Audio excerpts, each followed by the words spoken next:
the bell icon on the YouTube app and never miss another update. नमस्कार दोस्तों, मेरा नाम है प्रवीण कुमार और आप देख रहे हैं मेरा YouTube चैनल प्रवीण आरजे 16। कल हमने एक सीरीज स्टार्ट की थी कक्षा 10 की, जो स्पंदना नामक पाठ्य पुस्तक है। उसमें से हमने कल एक पाठ पढ़ा दिया है। अगर उस पाठ को दोबारा पढ़ना चाहते हो तो आप मेरे डिस्क्रिप्शन में मैंने जो लिंक दे रखा है उस लिंक पे आप क्लिक करके आप उस पाठ को पढ़ सकते हैं। आज हम जो पाठ पढ़ने की कोशिश कर रहे हैं उसका नाम है संघे शक्ति, जो 10वीं कक्षा के स्पंदना नामक पाठ्य पुस्तक का दूसरा पाठ है। अगर ये वीडियो आपको अच्छा लगता है तो लाइक, शेयर एंड कमेंट करें और मेरे YouTube चैनल को सब्सक्राइब करें। बेल आइकन को दबाएं जिससे कि मेरी हर नई वीडियो की जानकारी सबसे पहले आप तक पहुंच सके। धन्यवाद। हाँ दोस्तों, तो हम आ चुके हैं कक्षा 10 की पाठ्य पुस्तक स्पंदना पर, और इसमें से हम जो भी हैं वो पाठ पढ़ने वाले हैं। वो पाठ कौन सा है देखते हैं दूसरे पाठ को, और हम सीधे चले जाते हैं यहाँ से विवरणिका में। विवरणिका में कुछ सामान्य जानकारी दी होती है तो हम उसको पहले एक बार देख लेते हैं। तो विवरणिका में दूसरा पाठ, दूसरे पाठ के जो लेखक हैं, पाठ का जो नाम है वो संघे शक्ति हैं, यानी एकता में बल है, एकता में ताकत है। उनके लेखक हैं जो कौन है? नारायण पंडित। कौन है? नारायण पंडित। और ये जो ग्रंथ है, सॉरी, ये जो कथा है, ये जो पाठ है वो कहां से लिया गया है? हितोपदेश से। हितोपदेश क्या है? ये नारायण पंडित का एक कथा साहित्य का ग्रंथ है। इसमें बहुत सारी कथाएं मिलेगी आपको, जिसमें आपको बहुत सारा नॉलेज मिल सकता है। हितोपदेश, हितस्य उपदेश इति हितोपदेश। हितोपदेश यानी हित का उपदेश, हित करने वाले।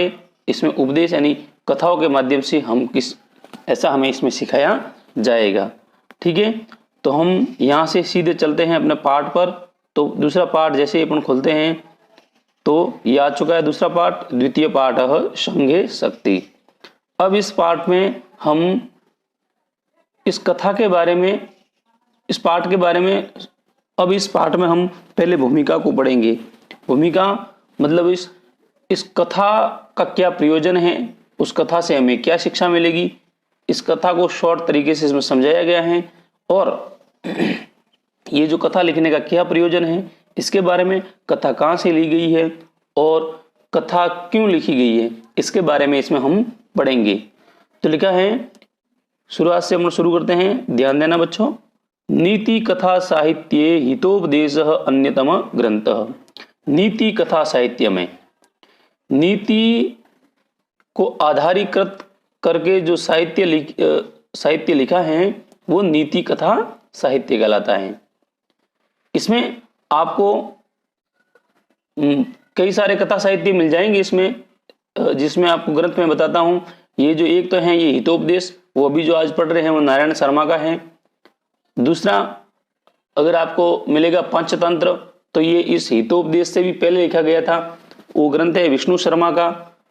और अगर इसमें और देखें तो कथा सरित सागर है जो सोमदेव के द्वारा लिखा गया है। तो सीधे अपनाते हैं यहाँ पे पाठ में, नीति कथा साहित्य हितोपदेश अन्यतम ग्रंथ। नीति कथा साहित्य में हितोपदेश बहुत ही बढ़िया ग्रंथ है, अलग ग्रंथ है, अनुपम ग्रंथ है। एवं ही श्रूयते, ऐसा सुना जाता है, इस प्रकार सुना जाता है। नारायण शर्मा नामा पंडित पाटलिपुत्राधिपते सुतान नीति शास्त्रम बोधयितुम इमं ग्रंथ रचयामास। नारायण शर्मा नाम के पंडित ने पाटलिपुत्राधिपते, पाटलिपुत्र का मतलब पटना, पहले के समय में पटना को पाटलिपुत्र कहा जाता था। पटना अभी बिहार में है, जो बिहार की राजधानी भी है। अधिपति यानी राजा होता है, सुत यानी पुत्र होता है। तो पाटलिपुत्राधिपति यानी पटना के राजा के पुत्रों को, तो राजा के पुत्र कौन हुए? राजकुमार। तो पटना के राजकुमारों को नीति शास्त्रम बोधयितुम इमं ग्रंथम रचयामास, नीति शास्त्र का ज्ञान देने के लिए इस ग्रंथ की रचना की गई। नारायण शर्मा नाम के पंडित ने पटना के राजकुमारों को नीति शास्त्र का ज्ञान देने के लिए इस ग्रंथ की रचना की। स्वमनोज्ञ प्रवाहमय शैल्या अयम ग्रंथ लोकेषु अति प्रसिद्धम अवाप। स्व यानी अपनी मनोज्ञ यानी मनोहर प्रवाहमय शैली यानी लिखने की जो शैली है, अयम ग्रंथ यानी यह ग्रंथ, लोके यानी लोगों में, अति प्रसिद्धम यानी बहुत, अवाप यानी प्राप्त की। यानी अपनी मनोहर प्रवाहमयी शैली के इस ग्रंथ ने लोक में बहुत प्रसिद्धि प्राप्त की। सरल सरस भाषायाम अस्मिन् ग्रंथे पंचतंत्र आदि ग्रंथान आधारीकृत्य पशु कथानाम संग्रह अस्ति। सरल और सरस भाषा के माध्यम से, जो सरस का मतलब होता है रस युक्त, आनंद युक्त, जो पढ़ने में, जिस भाषा को पढ़ने में हमें आनंद की अनुभूति होती है, वो भाषा कैसी कहलाती है? सरस। सरल यानी सरलता से जो चीजें हमें समझ में आ जाए, तो पढ़ेंगे सरल और सरस भाषा के माध्यम से इस ग्रंथ में पंचतंत्र आदि ग्रंथों को आधार बनाकर पशु कथाओं का संग्रह किया जाता है। आपने देखा कि हम हितोपदेश के बारे में पढ़ रहे हैं, बल्कि इसमें लिखा है कि पंचतंत्र आदि ग्रंथों को, पंचतंत्र जैसे कई ग्रंथ, जैसे हितो, ये पंचतंत्र हैं अपने विष्णु शर्मा का, जैसे कत्ताश्रित सागर है सोमदेव का, ऐसे ग्रंथ हो, मतलब ऐसे पुराने समय में जो लिखे गए हैं हितोपदेश से, जो जितने भी ग्रंथ पहले लिखे गए हैं, उन ग्रंथों को आधार करके उन ग्रंथों का सहारा लेके पशु कथाओं का इस ग्रंथ में संग्रह किया गया है। इस बात से यह साबित होता है कि पंचतंत्र जो ग्रंथ हैं वो हितोपदेश से पहले लिख चुका था। ठीक है। हितोपदेशस्य चत्वार परिच्छेदा उपलभ्यन्ते। हितोपदेश के चार भाग उपलब्ध हैं। परिच्छेद का मतलब भाग। हम किसी भी कार्य को करते हैं तो उसको अलग अलग भागों में बांट देते हैं, उनको भाग कहते हैं। ये लिखने वाले पर डिपेंड करता है कि वो भाग का नाम भाग भी दे सकता है, परिच्छेद भी दे सकता है। जैसे कि हम आपने पढ़ी होगी इंग्लिश की पाठ्यपुस्तक पढ़ते हैं तो उसमें पाठ्यपुस्तक के अंदर जितने भी पाठ होते हैं तो उसमें उस पाठ का नाम लेसन के नाम से होता है, lesson first, lesson second, lesson third, इस हिसाब से। अगर आपने गणित की पाठ्यपुस्तक आप देखते हो तो उसमें प्रत्येक भाग को प्रश्नावली के नाम से संबोधित किया जाता है। प्रश्नावली 1, प्रश्नावली 2, ऐसे। अगर आप हिंदी या संस्कृत के अगर किताब पढ़ते हो तो उसमें उसके भागों को पाठ कहते हैं। वैसे अगर आप महाकाव्य पढ़ते हो तो उसमें सर्ग कहते हैं, नाटक को पढ़ते हो तो उसमें अंक कहते हैं। तो ये अलग अलग हैं, ये भाग के अलग अलग नाम दे रखे हैं। तो हितोपदेश के 4 भाग हैं। मित्र लाभ पहला, दूसरा है सुहृद भेद, तीसरा है विग्रह और चौथा है संधि। मित्र लाभ यानी मित्र के क्या क्या लाभ हैं। सुहृद भेद, सुहृद का मतलब भी मित्र होता है और मित्र के कितने प्रकार होते हैं उसके बारे में इसमें बताया गया है। विग्रह यानी मित्रता कैसे टूटती है, कैसे कार्य करने से हमारा जो व्यवहार है वो कट जाता है, वो विग्रह में बताया गया है। संदिष्ट, हम किस प्रकार की बात करेंगे, किस प्रकार से बोलेंगे, अगर तो इसमें हम जो समझाया गया है वो चौथे भाग में संधि नाम से संबोधित किया गया है। तो आपने देखा कि हितोपदेश में कितने भाग हैं? 4। पहला कौन सा है? मित्र लाभ, दूसरा सुहृद भेद, तीसरा विग्रह और चौथा है संधि। अब इस पाठ के बारे में देखते हैं। प्रस्तुतोऽयं पाठ, प्रस्तुत पाठ कौन सा है? संज्ञे शक्ति। मित्र लाभ परिच्छेदस्य प्रथम कथाया संपादितो अंशो विद्यते। प्रस्तुत पाठ है जो संज्ञे शक्ति, वो हितोपदेश के मित्र लाभ परिच्छेद जो पहला भाग है उसके प्रथम कथाया यानी पहली कथा का संपादित अंश हैं। ये जो पाठ हम पढ़ रहे हैं वो हितोपदेश नामक ग्रंथ के पहला भाग जो मित्र लाभ है उसके अंतर्गत संपादित कथा का पहला अंश है। अस्मिन् पाठे गुरुणाम अवज्ञाया एकीभूय कृत प्रयासश्च च फलम वर्णितम्। इस पाठ में गुरु का मतलब बड़े लोगों की आज्ञा नहीं मानने से क्या परिणाम हो सकते हैं। और एक में तो ये बताया गया है कि गुरुणा अवज्ञाया यानी गुरु यानी बड़े लोगों की आज्ञा को नहीं मानने से क्या परिणाम हो सकते हैं। दूसरी क्या शिक्षा मिलेगी? एकीभूय कृत प्रयासस्य च फलम वर्णित, यानी एकता, एकजुट रहने से एकजुट प्रयास करने से, मिलकर कोई कार्य करने से हमें क्या फल मिलता है, इसका यहाँ पर फल वर्णित किया गया है, वर्णन किया गया है। चित्रग्रीवस्य अवज्ञा कृत्वा कपोताः, चित्रग्रीव नाम का एक कबूतरों का राजा होता है, जो कबूतरों में सबसे बड़ा होता है, गुरु होता है। चित्रग्रीवस्य अवज्ञा कृत्वा कपोताः जालबद्धा संजाता। इस कथा में उस चित्रग्रीव नामक कबूतरों के राजा की जो बात है वो नहीं मानकर सारे कबूतर जाल में बंध जाते हैं। पुनश्च चित्रग्रीवस्य उपदेशेन एक चित्ती भूय संहतिम आश्रित्य जालम आदाय उड़िता। पुनश्च फिर चित्रग्रीव का उपदेश सुनकर एक चित्ती हुई, सभी एकजुट होकर सहतिम आश्रित यानी एकता प्राप्त करके, एकता का सहारा लेके, जालम आदाय यानी जाल को लेकर ए उड़िता यानी उड़ जाते हैं। तो एक बार पुनः चित्रग्रीव के उपदेश का सहारा लेते हुए, एकता रखते हुए जाल को लेकर वो सारे कबूतर उड़ जाते हैं। ऐसा एवं पाठ से संदेश, और इस पाठ की शिक्षा ये है, संघे शक्ति यानी एकता में ताकत है, सहति कार्य साधिका यानी एकता बहुत बड़े बड़े कार्य को करने वाली होती हैं। चलिए दोस्तों सीधे चलते हैं अपन कथा पे, कथा स्टार्ट करते हैं। कथा को आप बीच में नहीं छोड़े, क्योंकि कोई कथा का प्रारूप ही ऐसा होता है कि अगर आप बीच में एक दो लाइन छोड़ देते हैं तो वो कथा का जो सार है वो समझ में पढ़ने को नहीं आता है। वीडियो स्किप ना करें, वीडियो पूरा देखें। अगर कुछ चीज समझ में नहीं आती है तो मेरे को बताएं, मैं आपको समझाने की पूरी कोशिश करूंगा इस, ठीक है। चलो संघे शक्ति पाठ शुरू करते हैं। अस्ति गोदावरी तीरे विशाल सालमली तरु, अस्ति यानी है, गोदावरी यानी गोदावरी नदी, तीर यानी तीर पर, विशाल यानी बहुत बड़ा, सालमली यानी श्यामल, तरु यानी पेड़। तो गोदावरी के किनारे एक विशाल श्यामल का पेड़ है। नाना दिग्देशाद आगत्य रात्रो पक्षिणो तत्र निवसन्ति।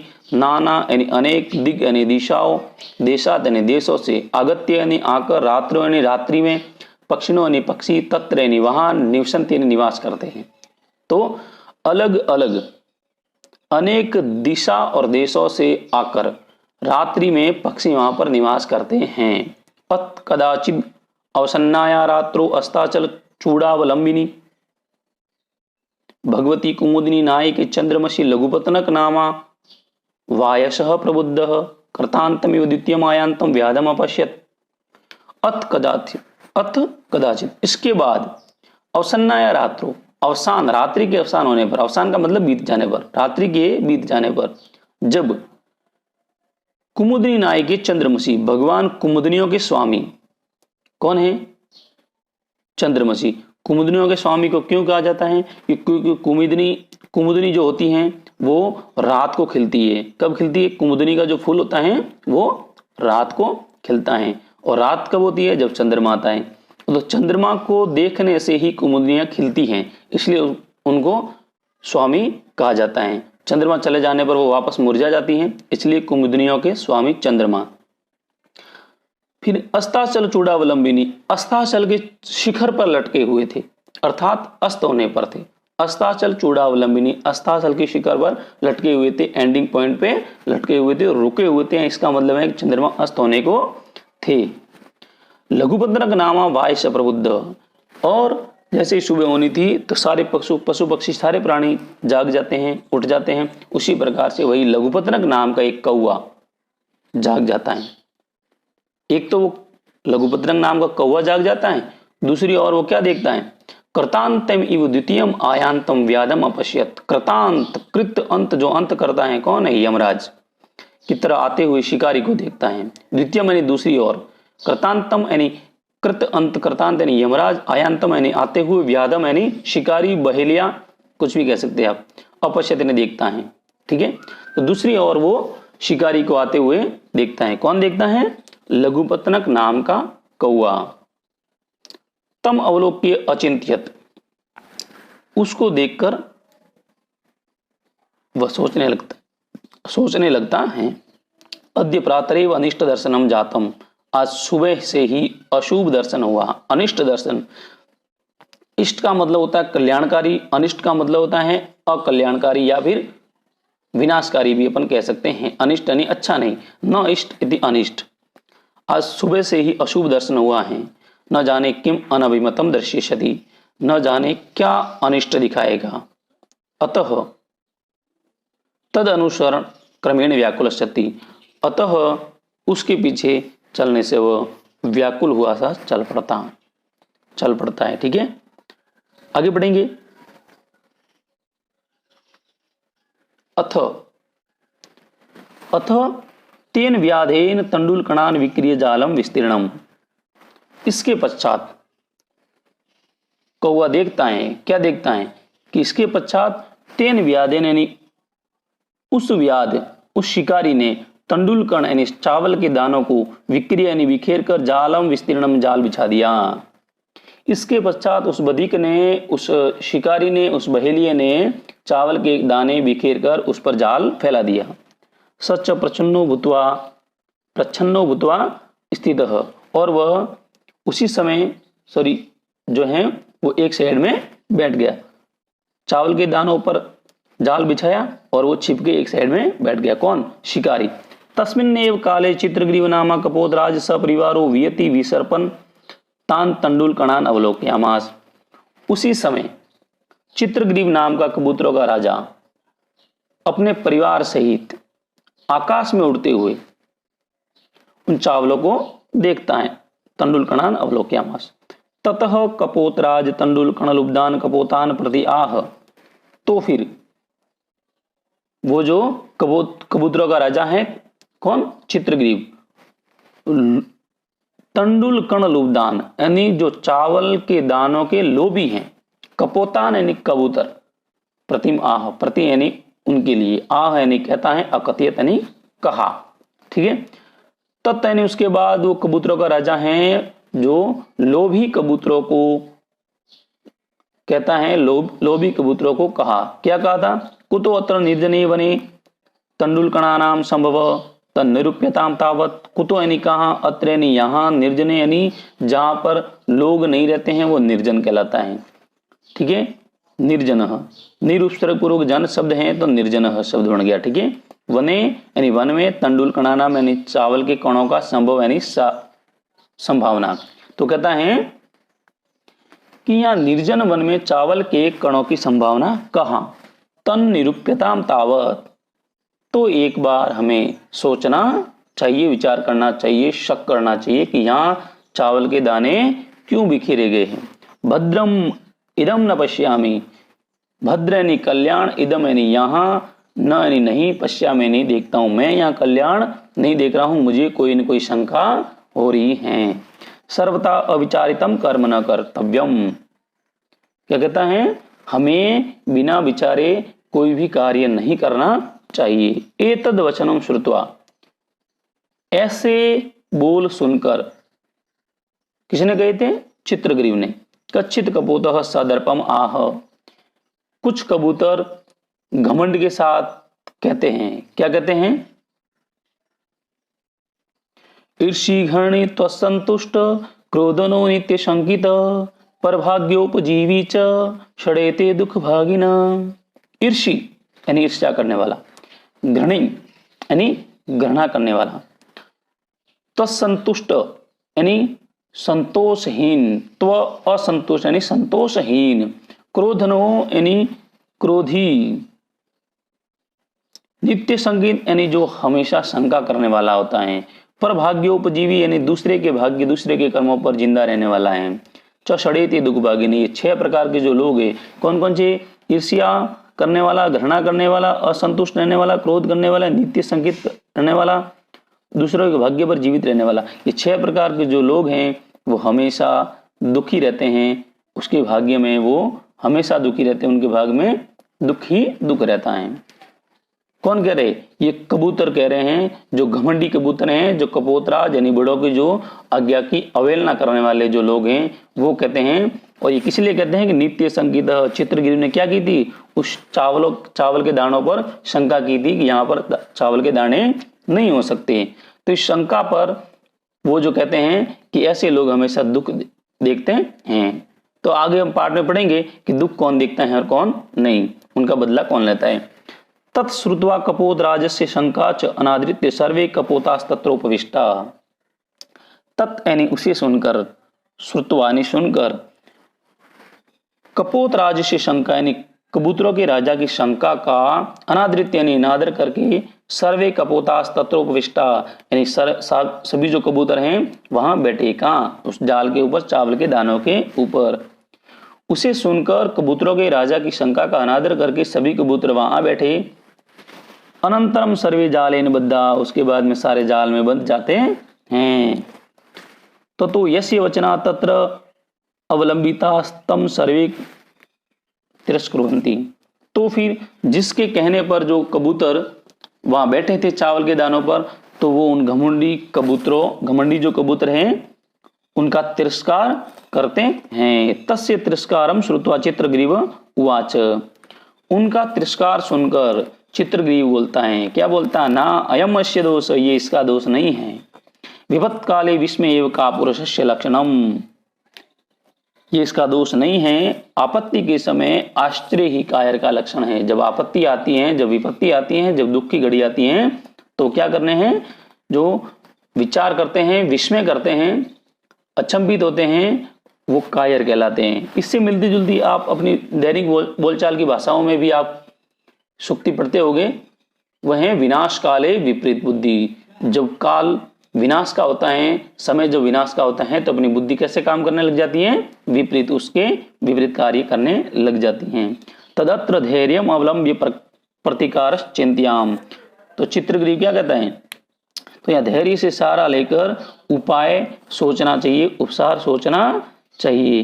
अब उपचार क्या करते हैं, तो चित्रग्रीव बताता है, क्या बताता है, इदानीम अपि एव क्रियताम, इदानीम इस समय तो हमें ऐसा करना चाहिए। क्या करना चाहिए, सर्वे एक चित्ती भूय जालम आदाय उड़ीताम, यानी सभी को एक मत होकर जाल को लेकर उड़ जाना चाहिए। इति विचिन्त्य सर्वे पक्षिणः जालम आदायोत्पतिताः, ठीक है। तो क्या करना है, एक मत होकर जाल को क्या करते, वो उड़ गए, लेकर उड़ गए हैं। अनंतरम सव्याध सुदूर जाल अपकार कांतान अवलोक्य पश्चात धामनम अकरोत, यानी इसके बाद वो व्याध सुदूर जाल अपहारकान, जाल का जिसने अपहरण कर दिया है, वो जाल अपहारकान, दूर तक जाल का अपहरण करके ले जा रहे हैं, उन दूर तक वो देखता रहता है और उनके पीछे दौड़ता रहता है। ततस्तेषु चक्षुर विषयातिक्रांतेषु पक्षिषु च सव्याधो निवृत, यानी जब आंखों से ओझल हो जाता है वो जाल, चक्षुर विषयातिक्रांतेषु, जिसने आंखों की जो दृष्टि है उसको अतिक्रांत कर दिया है, यानी उससे भी बाहर चला गया है, अतिक्रांत करके दूर चली गई है जो जाल, तो वहां तक वो देखता है, फिर वो व्याध हैं, वो शिकारी हैं, जो वापस आ जाता है। एवं उच्यते, यानी इस प्रकार कहा जाता है, अल्पानामपि वस्तूनां सहति सा, अल्पानामपि वस्तूनां सहति कार्यसाधिका त्रणै गुणत्वमापन्ने बध्यन्ते मद्दन्तिन। अल्पानाम, अभी छोटी छोटी वस्तुओं, सहति कार्य साधिका, जब छोटी छोटी वस्तुओं से बड़े बड़े कार्य भी सिद्ध हो जाते हैं। वो वस्तुएं क्या होनी चाहिए, मिलकर काम करने वाली होनी चाहिए, मिलने वाली होनी चाहिए। त्रणई यानी घास का तिनका कह सकते हैं आप, मूंज का तिनका कह सकते हैं आप, पतला सा धागा कह सकते हैं, कुछ भी। त्रणई गुणत्व मापन नहीं, जब छोटे छोटे तिनके, छोटे छोटे धागे गुणत्व को प्राप्त कर देते हैं, उनमें क्या, उनको जोड़ लिया जाता है। मारवाड़ी में अगर कहे उसको बट दे दिया जाता है, तो बध्यंते यानी बंध जाने पर बंध जाता है। मत दंतिन, मत यानी मत वाला, दंतिन यानी हाथी दांत वाला। दंतिन का मतलब दांत, दंत का मतलब दांत होता है, दंतिन यानी दांत वाला हाथी। तो त्रणय गुणत्व आपन यानी छोटे छोटे तिनकों का जो तिनके जब गुणत्व को प्राप्त करते हैं, जब आपस में बंध जाते हैं, तो बड़े से बड़े हाथी को भी बांध सकते हैं। तो इससे हमें क्या शिक्षा मिली कि हमें बड़ों की बात माननी चाहिए और बिना विचार कोई भी कार्य हमें नहीं करना चाहिए। चलिए दोस्तों, पाठ अपना पूरा हो चुका है। अब प्रश्नोत्तर पर चलते हैं। प्रश्नोत्तर, पहला अपना प्रश्न है वायस कीदृशम व्याधम आयांतम अपश्यत। वायस यानी कौवे ने, वायस का मतलब क्या होता है कौवा, कौवे ने कैसे बहेली यानी शिकारी को आते हुए देखा, किस प्रकार का दिख रहा था, तो दिख रहा था कर्तांतम यानी दूसरे यमराज के समान।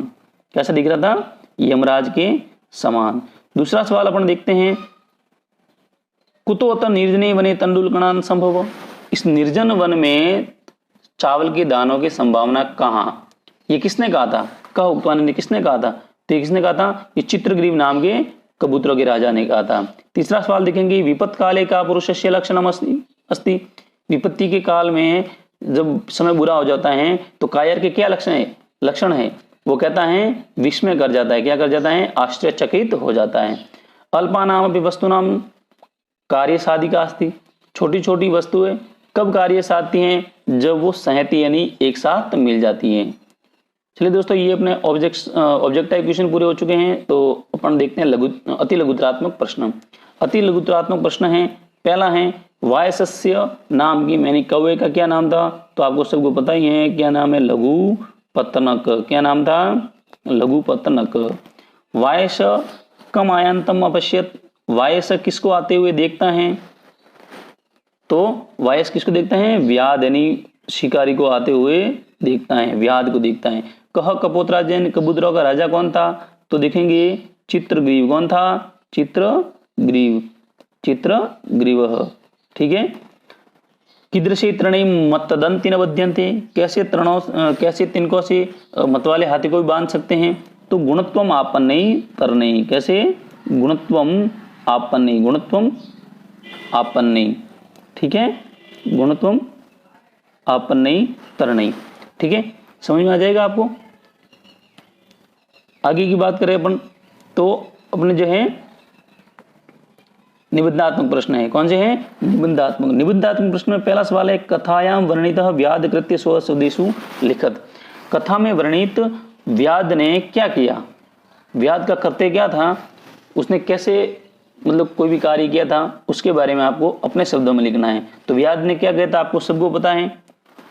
उस व्याध ने वहां चावल के कण बिखेरे थे और उसके ऊपर क्या बिछा दिया था, जाल फैला दिया था, और खुद कैसे बैठ गया था, वहां साइड में छुप कर बैठ गया था। अब अपन देखेंगे कि ये इस कथा में कहाँ आया है, तो मैं आपको बताता हूं, ये कथा में यहाँ आया है, देखेंगे आप, ये आ गया। अतः मैं बता देता हूं आपको, ये आ गया अपनी कथा में भी, यहाँ है ये। अतः तेन व्याधेन तंडुल कणान विक्रिय जालम विस्तीर्णम सच प्रसन्नो भूत्वा स्थितः। यानी उस व्याध ने तंडुल चावल के कणों को बिखेर कर उसको जाल बिछाकर वो साइड में जाकर छुप के बैठ गया था। आगे के प्रश्न अपन देखेंगे, तो सवाल है अपना ये कि चित्रग्रीव कपोतान किम अवबोधियत। चित्रग्रीव सारे कबूतरों को क्या कहता है, तो चित्रग्रीव क्या कहता है, तो अपन देखेंगे, सबको पता ही है, मैंने जैसे कि पाठ में बताए हैं। चित्रग्रीव क्या कहता है कि भाई यहाँ इस निर्जन वन में चावल के दानों की संभावना नहीं है, अतः विचार करना चाहिए, क्योंकि मुझे इसमें कल्याण नहीं दिखाई देता है, मुझे इस पे क्या हो रहा है, शक हो रहा है। अब ये कहाँ लिखा है, तो अपन जाते सीधे पाठ में, और आपको मैं बता देता हूँ कि ये यहाँ लिखा हुआ है, देखो ये है, ये लिखा हुआ है अपने पास, ये तत्कपोतराज तंडुल कण लुब्धान कपोतान प्रति आह कुतो अत्र निर्जने वने तंडुल कणान संभव तन निरूप्यताम भद्रम इदम न पश्यामि। कपोतराज ने तंडुल कण लुब्ध, जो चावल के कणों के लोभी जो कबूतर हैं, उनको कहता है, क्या कहता है, कुतो अत्र निर्जने वने तंडुल कणानाम संभव। यहाँ पर निर्जन वन में चावल के दाने कहाँ हैं, इसलिए एक बार रुको, हमें सोचना चाहिए, क्योंकि इसमें मुझे कल्याण दिखाई नहीं देता है। आगे का प्रश्न अपन देखते हैं निबंधात्मक में। तीसरा प्रश्न कहता है कि कपोता कथम सिद्धि प्राप्तवान। कबूतरों ने कैसे सफलता पाई, तो पता ही है कबूतर क्या किए थे कबूतर ने, तो कबूतर हैं वो जो चित्रग्रीव की बात सुनकर कबूतर क्या है, एकजुट होकर जाल को लेकर उड़ जाते हैं, इस प्रकार वो अपनी सफलता प्राप्त कर लेते हैं। ये अपने पाठ में यहाँ है, देख लो, ये आगे ये आगे ये देखेंगे अपन, ये हैं सर्वे एक चित्ती भूजालम आदाम उड्डीयताम, यानी सारे जो हैं वो जाल लेकर क्या करते हैं, उड़ जाते हैं। ठीक है, आगे अपना चौथा सवाल क्या है, वो है चित्रग्रीव। चित्रग्रीवम अवहेलयन कपोता सदर्पम किम उक्तम। चित्रग्रीव कबूतर की राजा, कबूतरों के राजा की जो बात की अवहेलना करने के लिए वो जो घमंडी कबूतर हैं वो क्या कहते हैं, तो क्या कहते हैं, उन्होंने वो श्लोक बोला था, ईर्ष्या नहीं करना, ईर्ष्या करने वाला, घृणा करने वाला, असंतुष्ट व्यक्ति, क्रोधी, शंकित और दूसरे पर आश्रित रहने वाला, 6 प्रकार के दुखी रहते हैं। तो ये श्लोक अपने पाठ में यहाँ आया हुआ है, इस पाठ को हम देखेंगे, इसकी उत्तर ये मिलेगी। तो ये श्लोक है अपना, ईर्ष्य घृणित संतुष्ट क्रोधनो नीति शंकित प्रभाग्योपजीवी च षडेते दुख भागिन, ये इस प्रश्न का जो है उत्तर है। आगे देखेंगे प्रश्न अपना, आगे प्रश्न क्या आते हैं, आगे जो व्याकरणिक प्रश्न है, तो व्याकरणिक प्रश्न जो हैं मैं आपको बता देता हूं कि इस अगर पाठ में अगर ये व्याकरणिक प्रश्न अपन अगर हल करवाएंगे तो जो वीडियो है वो बहुत बड़ा हो जाएगा, तो आप उसको पूरा नहीं देख पाएंगे। इसलिए मैं ये सोच रहा हूँ कि वैसे भी आपको अगर यहाँ इस पाठ के माध्यम से व्याकरणिक प्रश्न मैं समझाने की कोशिश करूँगा तो मुझे लगता है कि कम समझ में आएंगे, कारण क्योंकि व्याकरण बिना पढ़े आपको समझ में आना थोड़ा मुश्किल काम है। अब मैं तो यहाँ बताता जाऊँगा पर आपको फिर आप संकित हो गए, आपको इतना समझ में नहीं आएगा। तो व्याकरण का जो भी टॉपिक आपको लग रहा हो कि वो मुझे पढ़ना है, वो हमें पहले पढ़ाना है, तो आप मेरे इस YouTube पे आप कमेंट कर सकते हो, जिसके पास मेरे पर्सनल नंबर है उस पर आप कमेंट कर सकते हो।